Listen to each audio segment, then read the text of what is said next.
అనంత కరుణామయుడు, అపార కృపాశీలుడు అయిన అల్లాహ్ పేరుతో ప్రారంభిస్తున్నాను. నా ఈ చిన్న ప్రయత్నంలో పొరపాట్లు జరిగితే అల్లాహ్ను క్షమించమని వేడుకుంటున్నాను. ఈ వీడియోను పూర్తిగా చివరి వరకు చూడండి. ఆయత్ నంబర్ 16.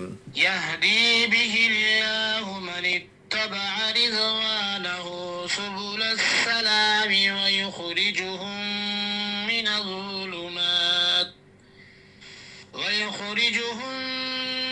ظులుమాతి ఇలన్ నూరి బిఇذనిహి వయహ్దీహిం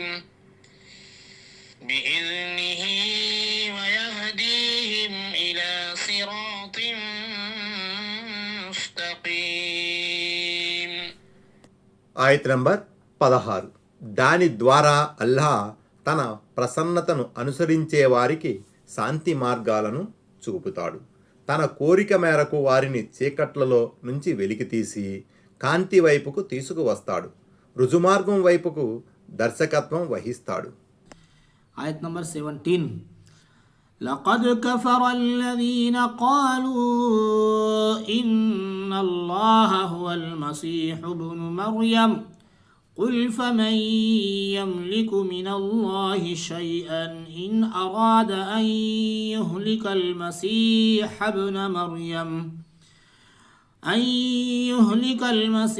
ابن مريم وأمه ومن في الأرض جميعا ولله ملك السماوات والأرض وما بينهما يخلق ما يشاء والله على كل شيء قدير. ఆయత్ నంబర్ 17. అల్లాహ్ అంటే మరియం పుత్రుడైన మసీహే అని అన్నవారు నిస్సందేహముగా అవిశ్వాసానికి పాల్పడ్డారు. ఓ ప్రవక్త, వారికి చెప్పు, ఒకవేళ అల్లాహ్ మరియం పుత్రుడైన మసీహ్ని, తన తల్లిని, భూమండలంలోని సమస్త జనులను నాశనం చేయదలిస్తే ఆయన్ని అడ్డుకోగల శక్తి, అధికారము ఎవరికున్నాయి? భూమి ఆకాశాల్లో వాటి మధ్యలోనూ ఉన్న వాటి సమస్త సార్వభౌమత్వానికి అధిపతి అల్లాయే. ఆయన తాను కోరిన దాన్ని సృష్టిస్తాడు. అల్లాహ్ ప్రతీదీ చేయగల అధికారం కలవాడు. 46. ఈ ఆయతులో అల్లాహ్ తన సంపూర్ణ ఆధిపత్యాన్ని, అసాధారణమైన తన అధికారాన్ని గురించి ప్రస్తావించాడు. క్రైస్తవుల త్రిత్వ విశ్వాసాన్ని, మెస్సయ్య దేవుడు అన్న వారి మూఢనమ్మకాన్ని ఖండించడం దీని అసలు ఉద్దేశం. పూర్వం క్రైస్తవుల్లో ఒక వర్గం యాకూబీయ మాత్రమే యేసుక్రీస్తును దైవంగా భావించేది. కానీ ప్రస్తుతం క్రైస్తవుల్లో దాదాపు అన్ని వర్గాలు ఏదో ఒక విధంగా యేసుక్రీస్తును దైవంగా భావించి కొలుస్తున్నాయి. ప్రస్తుతం క్రైస్తవ ప్రపంచంలో 3 దైవాల భావన వేళ్ళునుక్కుంది. అయితే ఏ ప్రవక్తనైనా దైవంగా కానీ, దైవాంశ సంబుతుడిగా కానీ ఖరారు చేసి ఆ విధంగా కొలవటం పచ్చి కుఫ్ర్, అంటే దైవ తిరస్కారం అని ఈ సందర్భంగా ఖురాన్ తేటతల్లం చేస్తుంది. క్రైస్తవులు యేసుక్రీస్తు మసీహును దైవంగా ఖరారు చేసి ఈ రకమైన అవిశ్వాసానికి ఒడిగట్టారు. అలాగే మరే వర్గం వారైనా, ఏ ప్రవక్తనైనా సరే ప్రవక్త పదవి నుంచి, మానవత్వ స్థాయి నుంచి తొలగించి అమాంతం దైవత్వ పీఠంపై కూర్చోబెడితే వారు కూడా అవిశ్వాసుల సరసనే నిలబడతారు. ఫనౌజు బిల్లాహి మిన్ హాజిహిల్ అకీదతిల్ ఫాసిదతి. ఆయత్ నంబర్ 18. وقالت اليهود والنصارى نحن أبناء الله وأحباؤه قل فلم يعذبكم بذنوبكم بل أنتم بشر ممن خلق يغفر لمن يشاء ويعذب من يشاء ولله ملك السماوات والأرض وما بينهما وإليه المصير. ఆయత్ నంబర్ 18. మేము అల్లాహ్ పుత్రులం, ఆయనకు ప్రియమైన వారం అని యూదులు, క్రైస్తవులు నస్రాయిన్లు అంటారు.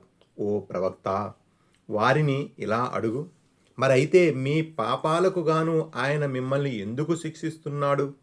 కాదు, మీరు కూడా ఆయన సృష్టించిన మానవ వర్గానికి చెందినవారే. ఆయన తాను కోరిన వారిని క్షమిస్తాడు, తాను కోరిన వారిని శిక్షిస్తాడు. భూమి ఆకాశాలలోనూ వాటి మధ్యను ఉన్న వాటన్నింటిపై అధికారం అల్లాదే. ఆయన వైపుకే మరలిపోవలసి ఉంది. 47.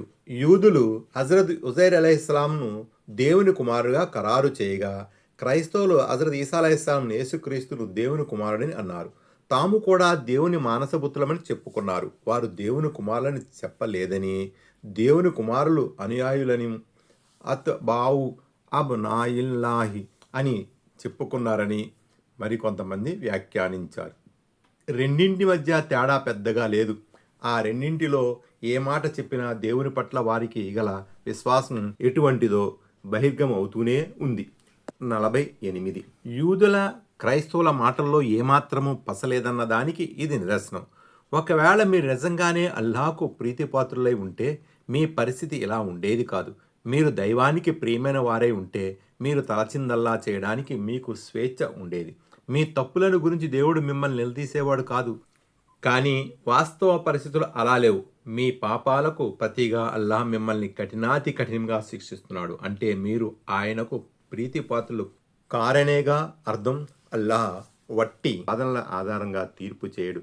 విశ్వాసం, ఈమాన్, ఆచరణ, అమల్, భక్తి, తక్వా ఆధారంగా ఆయన మనుషుల వ్యవహారాలపై నిర్ణయం గైకుంటాడు. ఇహపర సాఫల్యాలు రెండూ వీటిపైనే ఆధారపడి ఉంటాయి. 49. ఈ క్షమించటమైన శిక్షించటమైన దేవుని సంవిధానం ప్రకారమే జరుగుతుంది. అది ఏమిటంటే, విశ్వాసులు క్షమాపణకు అర్హత పొందగా అవిశ్వాసులు శిక్షకు పాత్రులవుతారు.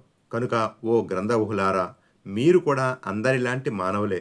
మరలాంటప్పుడు ఇతర మనుషులకు భిన్నంగా మీ పట్ల ప్రత్యేక వ్యవహారం ఎలా జరుగుతుంది?